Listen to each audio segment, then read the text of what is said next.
Good morning, race fans. 'Tis the season, folks. It's that time of the year where every Formula One channel does prediction review for the 2025 season. And I'm sure you probably weren't expecting this because my channel was created literally this March. But all the way back then, I did actually film a prediction video for the 2025 season. Specifically, I was trying to predict where each team was going to end up in the Constructors' Championship, and I believe I predicted the winner of the Drivers' title as well. So I thought today we could take some time to review the probably horribly inaccurate things that I was saying back then.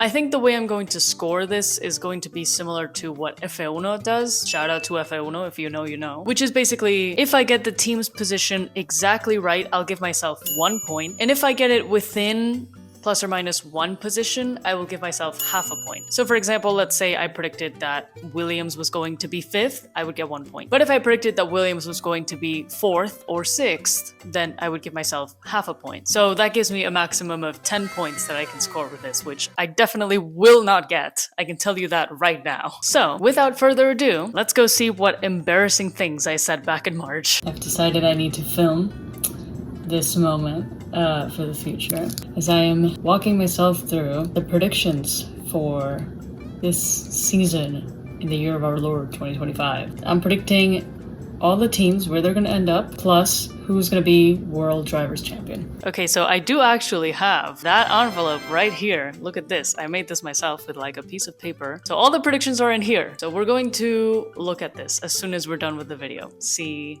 well, I mean, obviously it's going to match because I wrote it back then. I swear I'm not lying. And as you can see, I only have one thing clear in my mind, and that is Sauber P10. Okay, well, Sauber in P10 is not great for me because they were not last. However, they were P9. So I'm gonna give myself half a point for that. So that's good because we're not at 0. I really genuinely worried maybe I would get all of them wrong. And honestly, I do feel like Sauber in P10 is not like a horrible prediction. It's not like crazy. I think probably most of us at the time thought that Sauber was going to continue being pretty bad. Like I feel like the only reason that Sauber was not last was just because Alpine was somehow worse. But I also do think that the duo of Bortoleto and Hulkenberg was really strong. I mean, Hulkenberg is a tough driver. He's a point-scoring machine, and Gabby has proven himself to be a great rookie. So yeah, I think if there's a reason Sauber improved, it's the drivers more so than the car. But yeah, so that's half a point for us. Let's keep going. Here's the thing. For first place, I'm really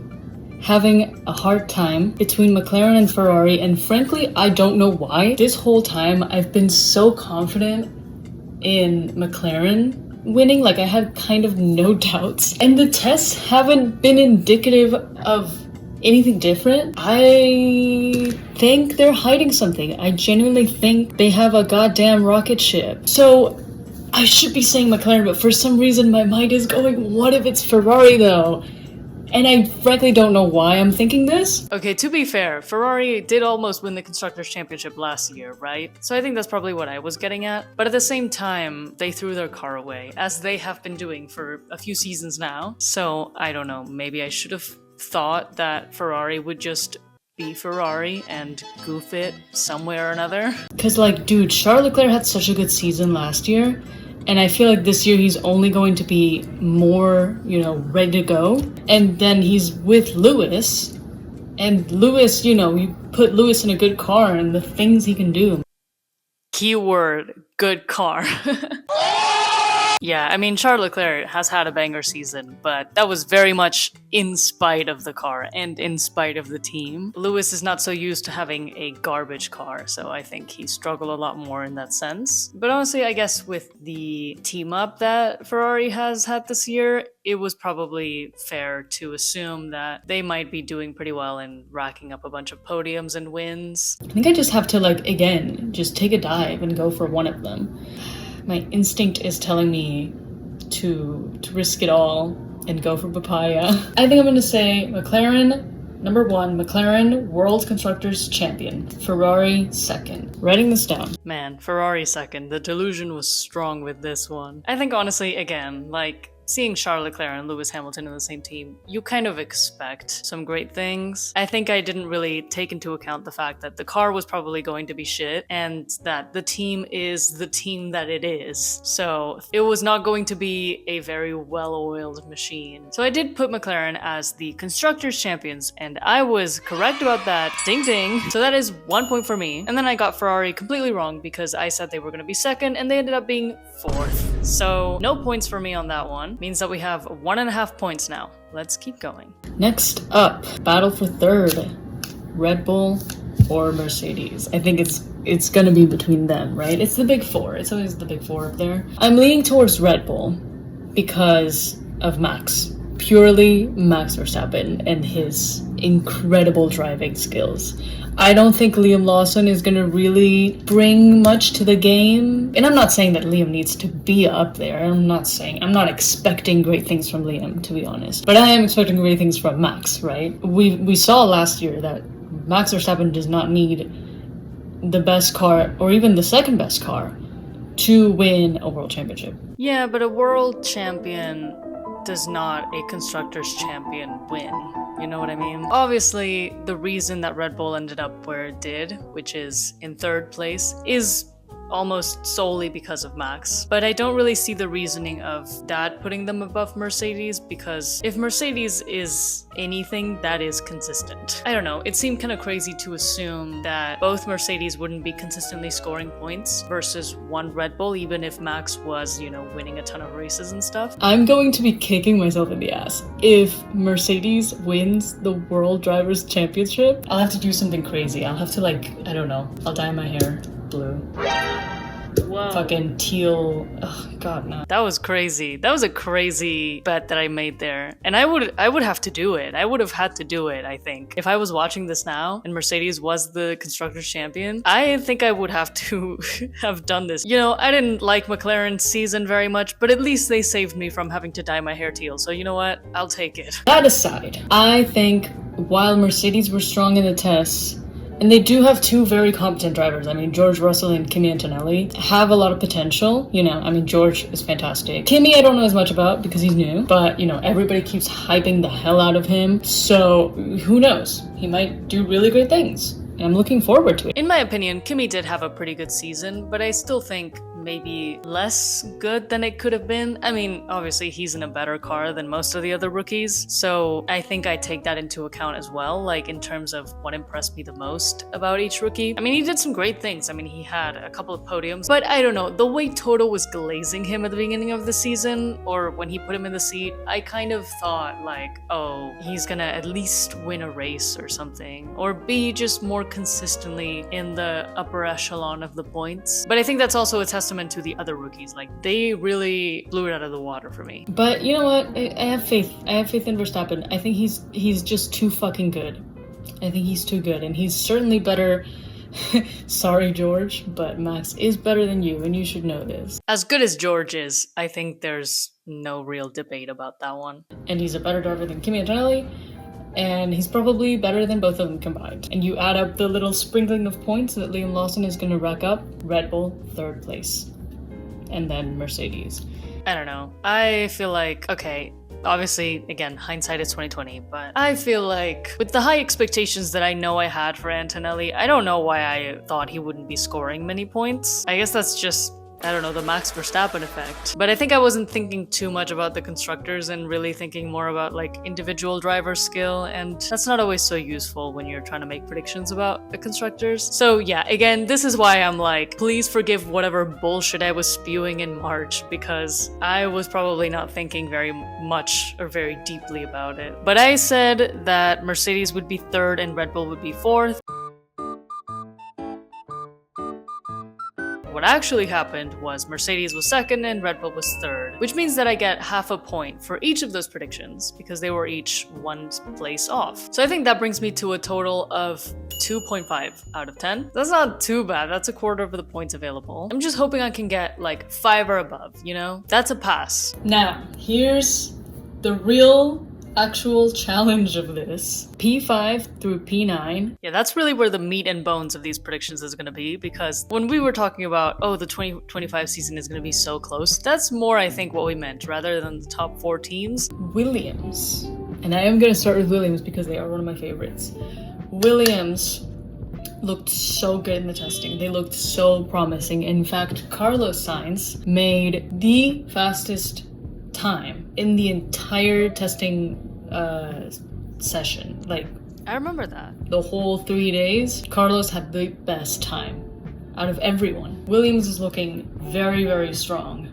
Certainly, like, light years away from where they were last year. Alpine, I didn't really get much from Alpine. They seemed just like, okay. I don't know, they could be maybe lower down by the end of the year, you know? Yes. Also, a lot of these teams, this season is just kind of like a transition period. They're just really trying to get to 2026.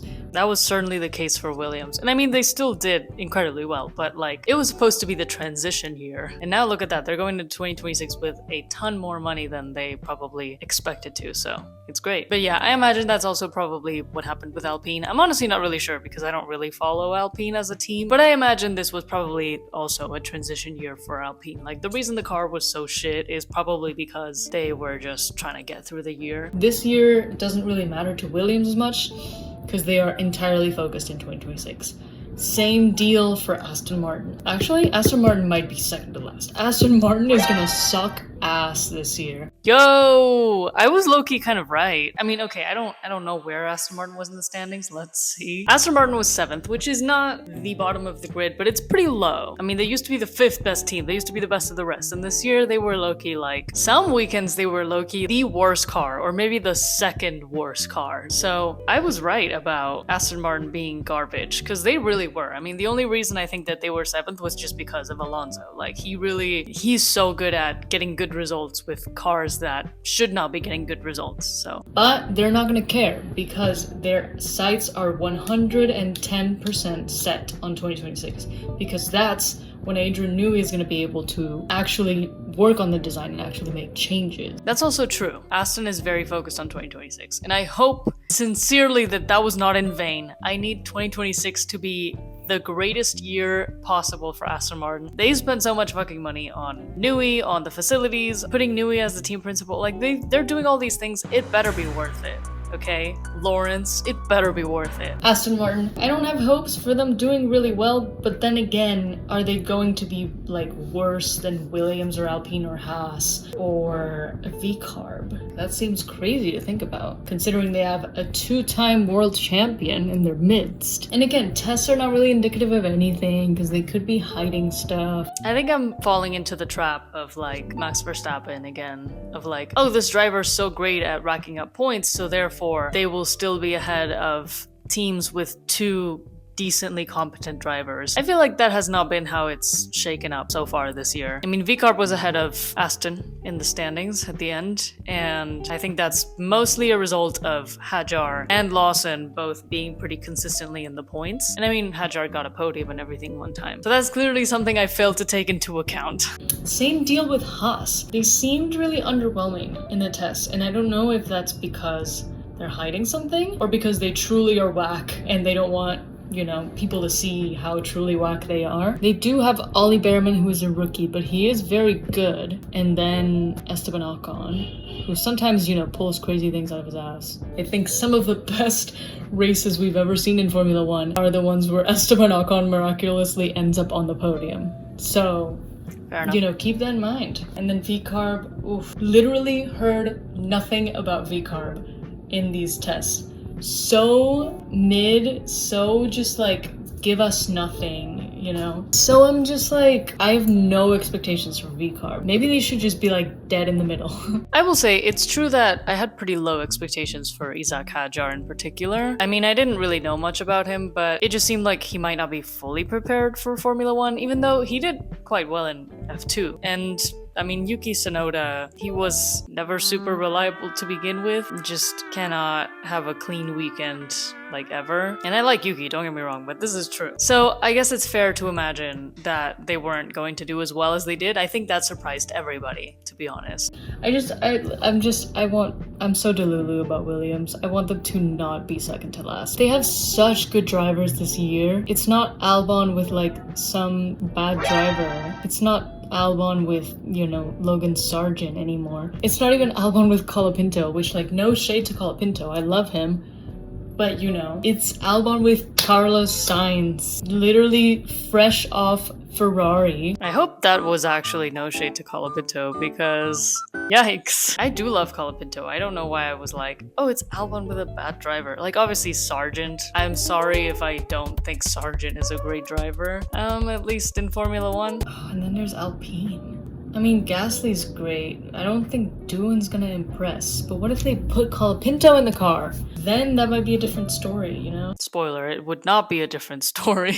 It's gonna be really good for Alpine. If only in terms of like hype and like generating hype, generating merchandise sales, generating engagement, that would help the team, if only in like matters of like morale. That could be a big factor. I will just say that has not worked for Ferrari in the last, 20 odd years, but sure, whatever you say. I think in 5th place, I gotta go Aston Martin. I don't see, like, they were underwhelming in the test, but I don't see them dropping below P5. So I'm gonna write that down. We're setting that in stone. Okay, so P5 Aston Martin has been set in stone. Aston Martin was 7th, so that is no points for me. 0. I'm inclined to say Alpine P9, okay. Williams P8. So I'm starting from the bottom. I'm just a Lulu. I want to see Williams do well. You know what? I'm gonna write it down. Alpine P9.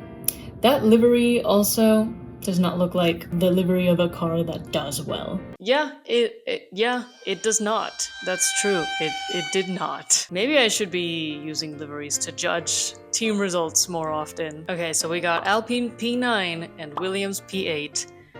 I feel like P8 was not delusional enough for how delusional I claimed to be. I was so conservative about these predictions, like what's going on? I feel like I mostly kept it the same as like 2024. If I really had such high hopes about Williams, why didn't I take a gamble and put them higher? I don't know. I think I was just trying to like not risk it too much, but like you have to take some risks in life, And indeed, Williams was P5. So I was correct in the sentiment, but wrong in the manifestation of it, I guess. So that is also 0 points for me with Williams. And then Alpine, I said P9, and Alpine ended P10. So that means that is 0.5 points for me. So we're up to 3 whole points. Wow. Incredible run right now. So wait, was my final sort of debate going to be about Haas versus V-Carb? Because that seems insane, looking back at the season. And so now, the final decision I have to make is Haas or V-Carb. I kind of lean towards wanting, and this is just me wanting, not like believing. I'm leaning toward wanting V-Carb to do better than Haas. Because Red Bull did Yuki Tsunoda so dirty by picking Lawson to be Verstappen's teammate ahead of him. Seeing as I'm a little bit bitter about Red Bull, I kind of just want V-Carb to do well this year so that Yuki can be like, I told y'all that I am a good driver and I deserved that spot in the A team. Yeah, I really was kind of upset about Yuki not being put in the Red Bull at first. Helmut Marko doing Helmut Marko things, I guess. I guess it comes down to who's better, Esteban Ocon or Yuki Tsunoda. Oh gosh, that's a tough question. I'm inclined to say Tsunoda. Maybe it's going to be Behrman and not Ocon racking up all the points. Who knows? Fair enough, but I think, to me, at least maybe after this season, again, hindsight, but I think it's clear to me who is the better driver. And it's not like, I don't think Ocon had like an incredible season. I mean, he was absolutely destroyed by Behrman, which is crazy. I don't think something people expected either, but he is better than Yuki, I think, generally speaking. You know what? I'm changing my mind. I think I might put Haas at the V-Carb. I'm banking on 2 things here, okay? And I could be horribly wrong, but I'm banking on 2 things. One, Haas's performance last year was not bad, and it was a lot better than it had been in the 2023, 2022. They were really bad, right? They've improved a lot. I'm banking on that improvement continuing. And B, Ollie Behrman is really good. Did really well in Ferrari. I think he could bring that back. C, Ocon does crazy shit sometimes and gets a lot of points. And D, testing. They looked so sus in testing. The fact that they were doing boring shit can be indicative that they were hiding something. Ultimately, I don't think, besides Yuki, I don't think VCarb has that much going for it. I don't know about the quality of the car, but it didn't seem like they were hiding anything. I don't know, it just seems like they were mid. And then Hajar is new to this. I just don't know enough about him to really say how well he's gonna do. I'm gonna go with Haas. And if I'm wrong, then you know what? I'll be happy to be wrong. Well, I can't say I'm too happy to be wrong. So I think what I ended up saying was Haas P6, VCarb P7. VCarb ended up being P6, and I said P7, so that gives me half a point for that. However, I said Haas P6, and they ended up being P8, so that is 0 points for me. So that means I'm at a whopping 3.5 points, I think. Yikes. Yeah, there's a reason I didn't really want to do predictions, just in general on this channel, because I feel like I am gonna be bad at it, and I think this is very much proof that I am pretty bad at predictions, generally. And I mean, obviously, you know, it's difficult to be 100% correct with your predictions, but like, oh my god, at least a 5, you know what I mean? At least a 50%. And then for the World Drivers title, I'm pretty sure I know what I said, but I feel like what would be fair? Maybe I give myself like 1 point if I get it right. Getting the Drivers' Championship right, I don't think it's more difficult than getting the 10 teams right, so I don't think 2 points is fair. And now the big one. The big one. World Drivers Champion. This is very tough because there's at least 3 top contenders and possibly 4. Lando Norris, Max Verstappen, Charles Leclerc. And possibly Lewis Hamilton, but I think that's a little bit of a stretch. Okay, alright. Based on 2024, that's fair. Especially also because I thought Ferrari was going to be really good. Yeah, I do think that Oscar Piastri did catch a lot of us by surprise. Even though he did pretty well last year, no one or not many of us expected him to really be a title contender. So I mean, that was a pleasant surprise, obviously, like a surprise to be sure, but a welcome one. But yeah, I think we all expected Leclerc to be more in the mix than he ultimately was. And I'm actually very surprised that I didn't even mention George Russell, because I feel like George was already on a great run of form the last couple of years. You know, he beat Lewis Hamilton pretty consistently. So I mean, again, I guess I really thought that Ferrari would have a great car and that both Charles and Lewis would be up there. So I don't know what that was about. Lando is going to be in, you know, the winning car, or regardless in a really good car, and B, he will be ready to go after last year. And then Max is Max, you know, he's so good at this shit, and he doesn't need such a good car to do really well. So it's entirely possible that he pulls something crazy out of his ass and takes a shitty Red Bull to the top. My money right now is going to be placed on Lando Norris.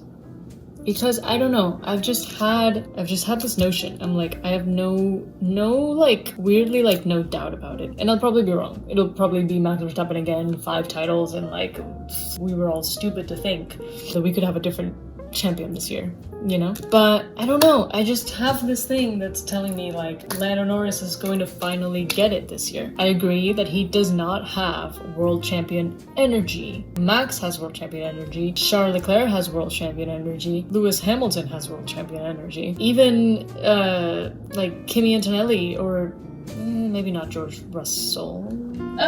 Maybe those people kind of have, you know, world champion energy. George Russell absolutely has world champion energy. I don't know what I was on about here. I feel like Lando just looks like he's just happy to be here, you know what I mean? But I just think by virtue of A, having the best car, and B, having prepared himself for what's coming this year, I think those 2 factors are going to get him the win. World Drivers Champion, Lando.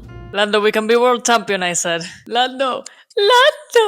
I will say, I think a lot of people have gotten this prediction correct, just like based on what I've seen from other creators. I think most of us had a notion that Lando was probably going to be the champion because he was going to be in the best car, and most of us didn't really account for Oscar Piastri doing quite as well as he did. I think that generally speaks pretty well about Piastri, even though we know how his season ended up going. But yeah, I am surprised that I haven't seen more people predicting Max Verstappen, you know, defeating the odds, especially with how close the championship ended up being. Here it is. It's so tiny. It's going in this tiny little envelope that I just made, and that's just gonna go in my little journal. And we're not going to open it until December of 2025. So, see you there. So, it is December of 2025, and even though we just watched the video, I'm still gonna open it because I think it's cute. And indeed, P1 McLaren, P2 Ferrari, P3 Red Bull, P4 Mercedes, P5 Aston Martin, P6 Haas, P7 VCarb, P8 Williams, P9 Alpine, and P10 Sauber, and World Drivers Champion Lando Norris. This was cute. I should do it again next year, just because I don't know, I think this envelope thing is really adorable. But yeah, so those were the predictions for the 2025 season, and as you can see, I did horribly. I gotta give myself an extra point because I did get Lando Norris World Champion correct, so that ultimately takes me to 4.5, which is so close to passing, but ultimately it is a failure. So we failed. We failed the Constructor Championship predictions. That is a shame, but honestly, also unsurprising, very unsurprising. So yeah, now you understand why I don't really do many predictions on this channel. But I think that's gonna be all for my review of the predictions from 2025. Obviously, next year I will do a better job with these. Like, for 2026, they will be a lot more polished, trust me. I just, when I made these things, I did not think the channel would go this far, so I wanna thank all 26K of you, or maybe more, who are subscribed to the channel. Thank you so much for all of your support all of this time, and if you're new here, consider subscribing and maybe check out the rest of the channel if you are so inclined. But regardless, do please leave a like if you enjoyed this video, because that also helps me a lot. Stay tuned for more content this winter break, including some pretty exciting stuff. Stay fueled, and remember to pray to the F1 gods to make Aston Martin P1 next year. I need it.